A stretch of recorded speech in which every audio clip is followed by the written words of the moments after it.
Cette semaine, on se retrouve chez Hugon, mythique bouchon lyonnais du 1er arrondissement. Et il vient d'être repris par vous, Fatima, notamment en cuisine. Oui. Qu'est-ce que vous nous avez prévu comme recette? Je crois que c'est une recette bien lyonnaise. Oui, alors on va faire une cervelle d'agneau meunière.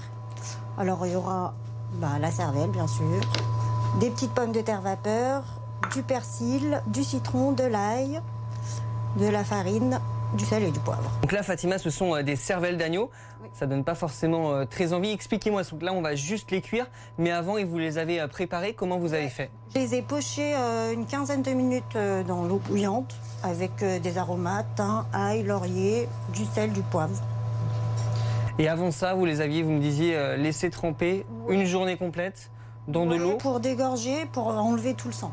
On les prend, on les éponge. On bascule côté fourneau, un petit peu de beurre. Un petit peu. Une des caractéristiques des bouchons lyonnais, c'est qu'on est dans la générosité tout le temps. On laisse un peu jusqu'à ce que ce soit un petit peu beurre noisette, un tout petit peu plus même. Les cervelles, qu'est-ce qu'on fait? On les met dans la farine. Pourquoi? C'est une petite peau croustillante, qu'elle soit bien... On les tapote pour enlever l'excédent. Là, on part sur combien de temps? Une dizaine de minutes. Sel, poivre.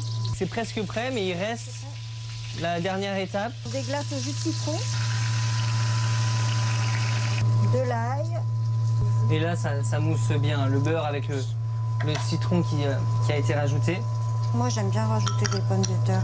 Directement dedans, donc elles sont déjà cuites? Oui, c'est des pommes de terre vapeur. Vapeur, tout simplement, qui vont bien avec. Vous rajoutez juste quelques minutes pour les réchauffer, c'est ça avec... Oui, pour les caraméliser avec le jus. Ok, et du persil. Oh! Et voilà, Arthur, bonne dégustation.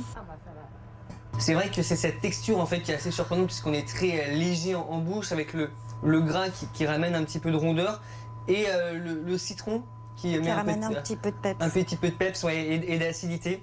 Cette recette, donc on peut la retrouver ici. Si on vient ici, on peut la réclamer au comptoir. C'est chez Hugon, dans le 1er arrondissement, bouchon lyonnais historique. Vous pouvez aussi refaire la recette à la maison. Ça se passe sur notre site internet avec tous les détails pour pouvoir la refaire. Je vous dis à très vite et d'ici là, régalez-vous sur BFM Lyon. À très vite.